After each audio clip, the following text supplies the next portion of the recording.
¿Sabe usted qué es lo que nos comunica el llanto de los bebés? ¿Entendemos cuando tiene hambre, dolor o está irritado? ¿Cómo descifrarlo? Lo conocerá aquí en Los Doctores. Luego, los niños crecen y crecen y nos preocupa su alimentación. Con ello el sobrepeso y la obesidad. Alerta familiar. ¿Y conoce esta historia? Un niño juega con su amigo imaginario mientras se chupa el dedo pulgar. Le ayudaremos a ponerle un final saludable a esta historia, aquí en Los Doctores. He visto muchísimos partos y cualquier cosa. Los politraumatismos no son enfermedades. Los trasplantes de córnea son tan importantes. Muchos casos de automedicación que terminan en la sala. El código de ética de un médico no te lo dan en los hospitales. Historias que se repiten en casa, frente a las cuales los padres de familia a veces no saben qué hacer. Tenemos la historia de Luchito, un niño de 5 años que tiene monstruos en su habitación y que lo asustan. Por fortuna, Luchito tiene un amigo imaginario que lo acompaña y lo observa mientras él se chupa el dedo. Además de esto, Luchito no puede dormir y cuando por fin se queda dormido, moja la cama. Muchos padres se preguntan qué hacer frente a estas situaciones. Así es, Denis, esto es muy preocupante porque es muy frecuente, pero es un tema que tiene que ser tratado por expertos. Por eso hemos invitado a la pediatra neonatóloga Jessica León para que nos cuente un poquito sobre todo esto. Jessica, ¿qué hacemos con un niño que ve monstruos en la habitación? Bueno, estamos hablando de algo combinado, el amigo imaginario y el monstruo, en la habitación, o en la sala, o en la cocina. Todo esto es producto del pensamiento imaginario de los niños. Aquí hay una dualidad en su imaginación. El amigo imaginario que lo ayuda en su desarrollo porque conversan con este amigo que puede ser un osito de peluche, una muñequita, un carrito, un soldadito. ¿Sí? Y el monstruo, que es la parte negativa de esto, lo que les produce miedo, terror. Claro, cuando el niño dice, en el closet hay algo, no puedo dormir. Es que no puedo dormir, no quiero entrar a mi habitación. Y el papá tampoco puede dormir porque dice, arriba habrá algo en el closet. Sí, entonces, ¿qué es lo que tenemos que hacer los adultos que estamos al cuidado de los niños? Observarlos. Cuando se trata del amigo imaginario, ver el juego que ellos tienen, la conversación que ellos tienen, porque de esa manera ellos están demostrando sinceramente sus emociones, sus frustraciones, sus estados de ansiedad. Generalmente este tipo de problemas se ve en niños, en familias con un solo niño, que no tienen hermanos, o eso es indiferente. Bueno, sí es diferente, pero más se presenta en niños hijos únicos. La edad de presentación de esto va de los 2 a los 4 años. En primer lugar, hay que considerar el desarrollo. Que es cuando solemos mandarlos a la habitación solos. Claro, por la cosa. En el momento que ya toca, ahora te toca en tu habitación. Por supuesto, ya les toca en la habitación. Sí, hay que considerar esto porque dentro de lo que son las normas, la Academia Americana de Pediatría recomienda que estén en el alojamiento conjunto. ¿Qué quiere decir esto? En la misma habitación durante el primer año de vida. ¿Sí? Pero ya pasa el segundo año, que es también donde ya se desarrolla normalmente el lenguaje de los niños. Ya empiezan a conversar, ya tienen frases completas, ya pueden decir, mamá tengo hambre, mamá comer. ¿Sí? De los 2 a los 4 años es esto. Entonces, ¿qué es lo que tenemos que hacer los padres de familia? Cuando es el amigo imaginario, ok, estamos observando, vemos, muy bien, mi hijo está desarrollando. Esto se les va a pasar a los 5 o 6 años. Cuando se trata de monstruos en la habitación, en primer lugar, tenemos que crear en la habitación de los niños un ambiente de armonía. Colores pasteles, música suave, nada de cosas tan rojas, naranjas, porque eso los pone ansiosos, los pone tensos, no van a poder dormir. Lo está estimulando constantemente. Exactamente, los estimulan. Entonces el niño necesita un ambiente de relajación, una música suave, ¿sí? Y que el padre de familia lo haga dormir en su cama. Sí, no, es que se quedó dormido en mi cama y ahí lo pasé a su habitación. No, eso está totalmente erróneo. Tenemos que hacer dormir al niño en su cama, en su habitación. Sí, y sacar el televisor del cuarto del niño. Por supuesto, no debe haber televisor en el cuarto de los niños, ¿no? Continuar con la historia de Luchito, que es la historia que se ve en muchas casas. ¿Qué podemos hacer con los niños que se chupan el dedo? Porque las técnicas de antaño era ponerle ají, ponerle algo amargo. Yo te cuento mi experiencia personal. ¿Te chupabas el dedo? Yo me chupé el dedo pulgar hasta los 6 años. ¿Ya? ¿Y qué no hicieron mis padres para quitarme eso? ¿Te pusieron ají? Ají, de todo lo que se te ocurriera. Hasta que el día que era el cumpleaños de mi mamá, que yo me la acerqué a ella y decirle, ¿qué te regalo? Me dice, déjate chupar el dedo. Ah, ya está bien. Y lo dejé de hacer. Así de sencillo, así de sencillo. Pero normalmente yo he visto niños, mejor dicho, hasta jóvenes, que siguen con el dedo en la boca. En este punto específico, los padres de familia estoy seguro que quisieran saber las técnicas modernas que excluyan el ají en las manos de sus hijos para combatir esta chupada de dedo. Sí, bueno, yo sé que es un poco difícil de pronto de realizar esto, pero aquí se trata de dar lo que se llama apego. El apego es esa demostración afectiva de los padres a los niños, ese abrazo que los tenemos cuando los cargamos, es cantarles, es darles amor, la comunicación, escucharlos. Entonces, esa sensación de tranquilidad que tienen los infantes de chuparse el dedo va a ir disminuyendo. Gracias, Jessica. Y para ayudar por último a Luchito, el problema de mojar la cama, ¿cómo lo podemos manejar? Bueno, estamos hablando de enuresis nocturna. La enuresis nocturna, que lo que se ha demostrado, porque hay muchas teorías de esto, lo que se ha demostrado ya, comprobado científicamente, es que hay una cierta inmadurez de la vejiga, teniendo en cuenta que la vejiga es un músculo liso que tiene su inervación, ¿sí?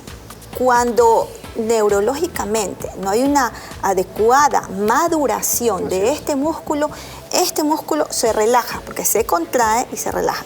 Al estar dormido, se relaja toda nuestra musculatura, incluyendo la vejiga.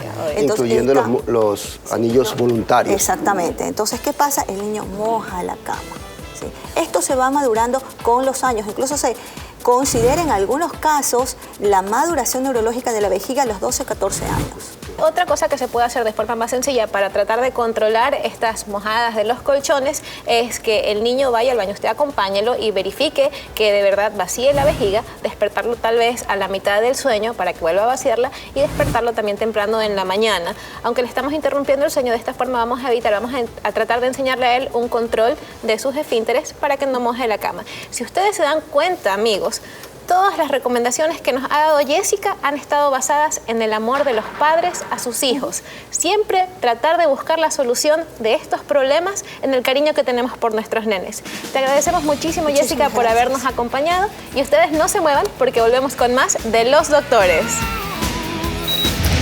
El típico almuerzo de fin de semana, podríamos decir, ¿verdad? El problema es cuando se vuelve ya repetitivo.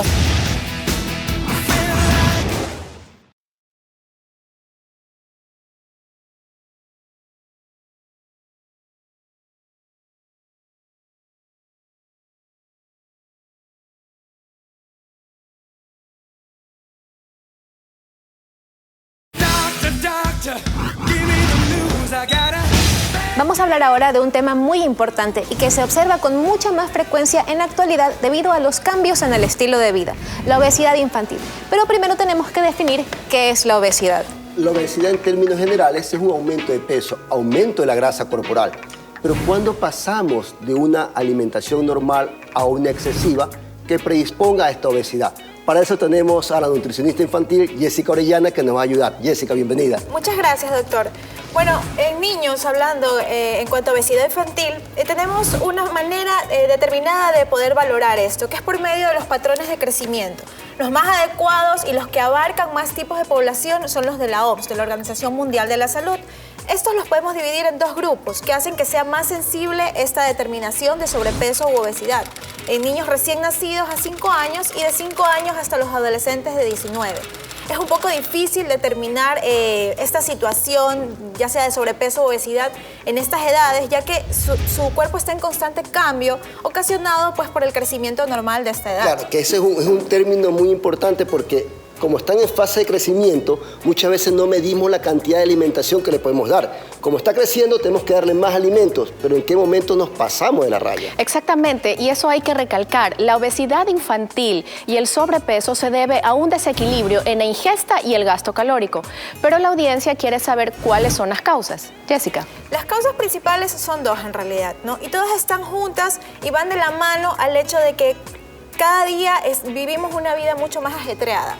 Y en realidad el ejemplo de los niños son los padres. Y cuando los padres trabajamos en exceso y tenemos una vida que va mucho más rápido, siempre preferimos alimentos muy preelaborados, ricos en carbohidratos, altamente refinados, procesados, porque son la opción más rápida. Y nos estamos olvidando de las frutas, de las verduras, de cocinar en casa y de quizás levantarnos un poquito más temprano y preparar la lonchera, preparando un sándwich o enviando fruta fresca, y optamos pues por cualquier snack que viene ya envasado y que es muy rápido, pero les está aportando muchas grasas saturadas, carbohidratos sencillos de rápida absorción, y pues con esto poco a poco la ingesta es altamente calórica en pequeñas cantidades. Entonces una causa sería una ingesta inadecuada. Exactamente. Una mala conducta alimenticia, porque lo que dice Jessica es importante, porque muchas veces los padres ponemos el mal ejemplo.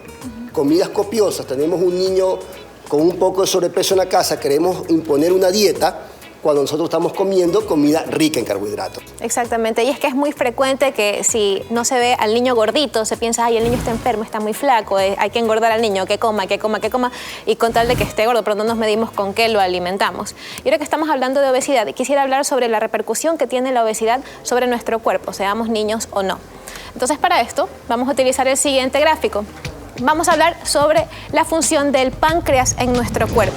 Todos los carbohidratos que nosotros recibimos de nuestra dieta van a proporcionarnos energía.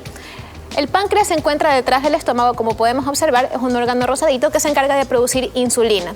Esta hormona se va a encargar de meter la glucosa que nosotros ingerimos de nuestros alimentos adentro de las células para poder tener energía. Ahora, ¿qué sucede cuando en nuestra alimentación los carbohidratos son excesivos? Los vamos a encontrar en el arroz, en la papa, en los fideos, en las pizzas, en mucho pan.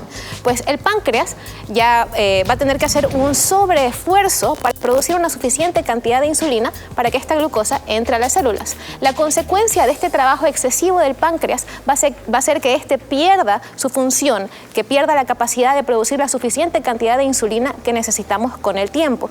De esta forma, la glucosa ya no entra a nuestras células, sino que se queda en el torrente sanguíneo, provocando diabetes. Y por eso es que la obesidad se relaciona muchísimo en los niños con el futuro desarrollo de la diabetes. Las medidas generales cuando vemos a un paciente o un niño ya con indicio de obesidad es controlarlo inmediatamente. No vamos a esperar a que la obesidad ya llegue a un punto que puede ser irreversible. Justamente aquí tenemos unos alimentos que nos has traído tú para enseñarlos los ejemplos de estas comidas rápidas para ingresarlas a la vida ajetreada de los padres, que son los encargados de la alimentación de sus niños. O sea, lo que se debe y no se debe comer. Exactamente. Es el más común. Sí. El típico almuerzo de fin de semana, podríamos decir, ¿verdad? El problema es cuando se vuelve ya repetitivo, se vuelve como una costumbre. Ok, estamos celebrando una ocasión especial, vamos a comer esto. Comemos fuera, seleccionamos siempre estos alimentos. Podemos ver aquí muchos carbohidratos, mucha grasa del producto frito. Esta carne obviamente no es una carne magra, baja en grasas, y además la completamos con todo el tema de las salsas, que son también ricas en grasas y sí, altamente calóricas. Mira que en el caso de las papas fritas, no solamente que son fritos, sino que es carbohidrato frito. Exactamente. Exacto. Vemos una total carencia de una buena ración de verduras, porque aunque haya un poquito de lechuga, un tomate, no es suficiente. No es una ración de verduras. En realidad, aquí tenemos el ejemplo de lo que sería un plato equilibrado. Quizás esto depende, ¿no? Si estamos hablando de niños, las cantidades varían. A veces queremos que un niño pequeñito de 5 años coma como nosotros, cuando sí está en crecimiento, pero las cantidades tampoco pueden ser tan elevadas, ¿no? Entonces aquí tenemos la ración de carbohidrato, la ración de verdura, que tiene que ocupar aproximadamente la mitad del plato, y la proteína de cortes magros, es decir, sin grasas, pechuga de pollo, lomo fino, pescado blanco. Enseñemos a nuestros niños a comer pescado. A veces le tienen miedo o la única manera que se la comen es frito. Entonces le quitamos todo lo saludable que tiene en realidad el pescado. Claro, otra forma de hacer que los niños consuman estos alimentos que son saludables para ellos es hacer que los alimentos sean un poco más divertidos. Tal vez recortar las carnes en formas de caritas, estrellas. Exactamente. Esto podría ayudarlos muchísimo. El brócoli, hacer un arbolito, porque los niños odian el brócoli. Pero algo muy importante también es inculcar las frutas. Muchos niños actualmente no comen frutas. Exactamente. Prefieren este tipo de alimentos a frutas. ¿Qué nos puedes decir, Jessica? El problema en realidad un poco es que les resulta difícil comerlas cuando son más pequeñitos, ¿no? Entonces, como ya les cuesta comerlas, ya no me gusta, gusta, me da pereza. El punto es ponérselo un poquito fácil quizás. Y por qué no, empezar a usar un poco la creatividad con nuestros niños e idearnos caritas. Pero en esto es importante porque la fruta natural es la verdaderamente nutritiva. Muchas veces compramos fruta procesada. Yo quiero hacer una reflexión. En realidad, ¿quién compra la comida? Son los padres en casa, no son los niños. Entonces, esta es una alerta y es un llamado de atención con mucho cariño para todos los padres. Recuerden que si sus niños tienen sobrepeso, son propensos a sufrir enfermedades sistémicas como diabetes, hipertensión o enfermedades cardiovasculares. Tienes mucha razón. Muchísimas gracias por tus recomendaciones y habernos acompañado el día de hoy. Y una última reflexión. La obesidad infantil se traduce luego en la vida de su hijo en obesidad en la vida adulta, mayor riesgo de diabetes, enfermedades cardiovasculares e hipertensión. Esta, como dijo Cecilia, es una alerta cariñosa para todos los padres de familia para cuidar a nuestros niños. Ya volvemos. El niño no para de llorar y lo reconoces inmediatamente porque es un llanto que nunca has escuchado en tu hijo.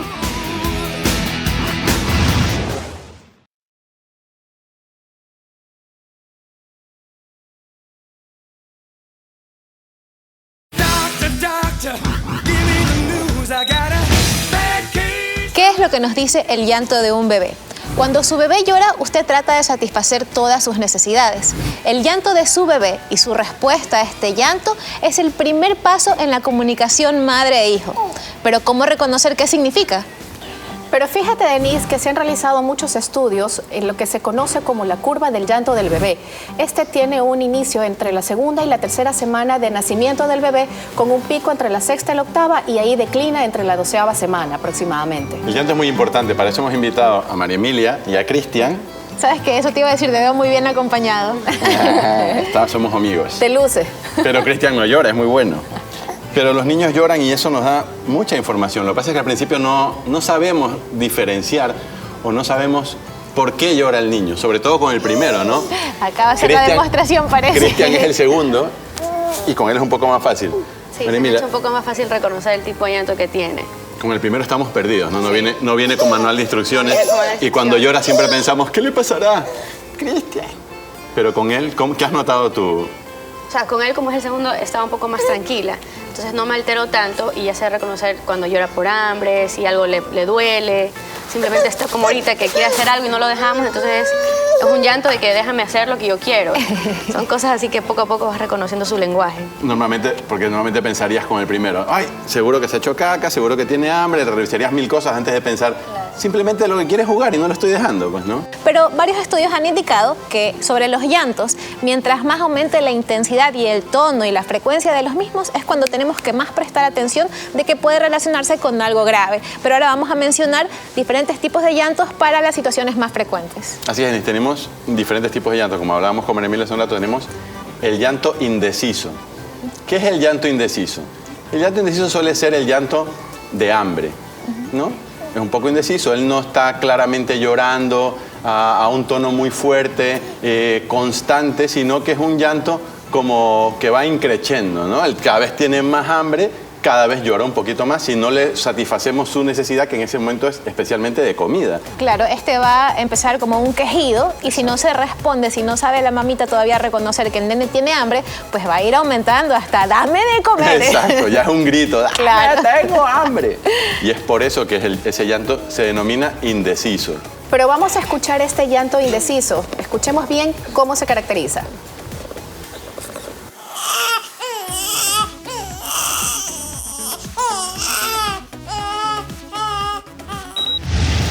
Parece que al final ya no estaba indeciso, sino bien decidido él que lo tenía alimente. claro que tenía hambre, nada, de indeciso nada. También tenemos el llanto incómodo.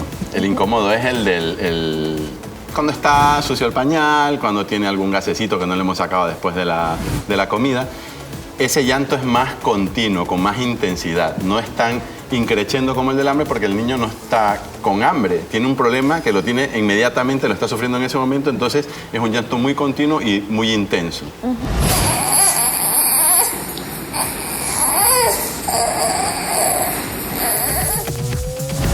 Sí, lo tiene totalmente incómodo. Pero ¿y el llanto del dolor? El llanto del dolor es el llanto angustioso. Ese llanto es un tono muy alto, pero es intermitente. Y bastante fuerte. muy fuerte.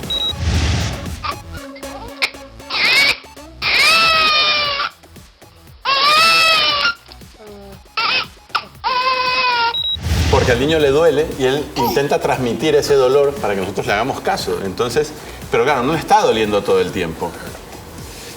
Esas son las cosas que tenemos que aprender a diferenciar como padres. Con el segundo es súper fácil, con el primero es súper difícil. Tremendamente difícil. María Emilia, también hay llantos que son más dramáticos, ¿no? Suele ser en la otitis, en ese tipo de cosas, el niño no para de llorar y lo reconoces inmediatamente porque es un llanto que nunca has escuchado en tu hijo. Sí. No para y llora y llora y llora. Eso es un signo de alarma.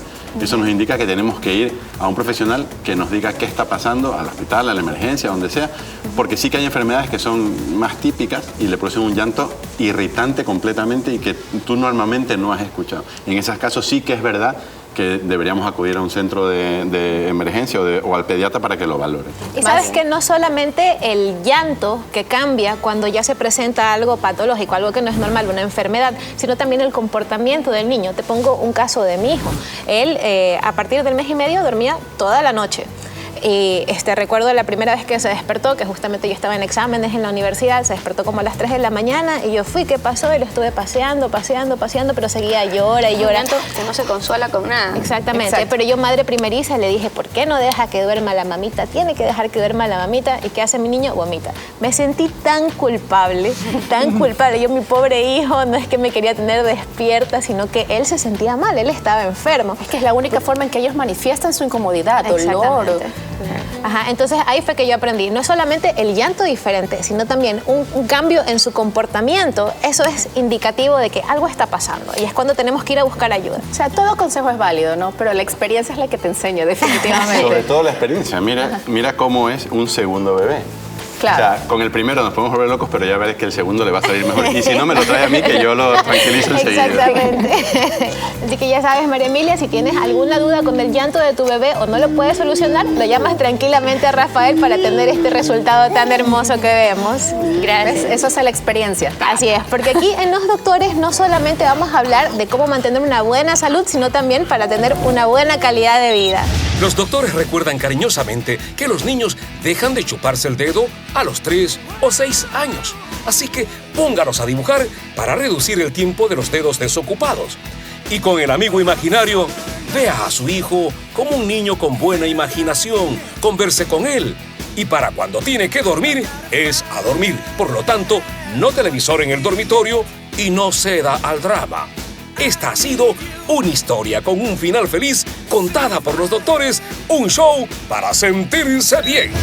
El apego es esa demostración afectiva de los padres a los niños, ese abrazo que los tenemos cuando los cargamos. Enseñemos a nuestros niños a comer pescado. A veces le tienen miedo o la única manera que se la comen es frito.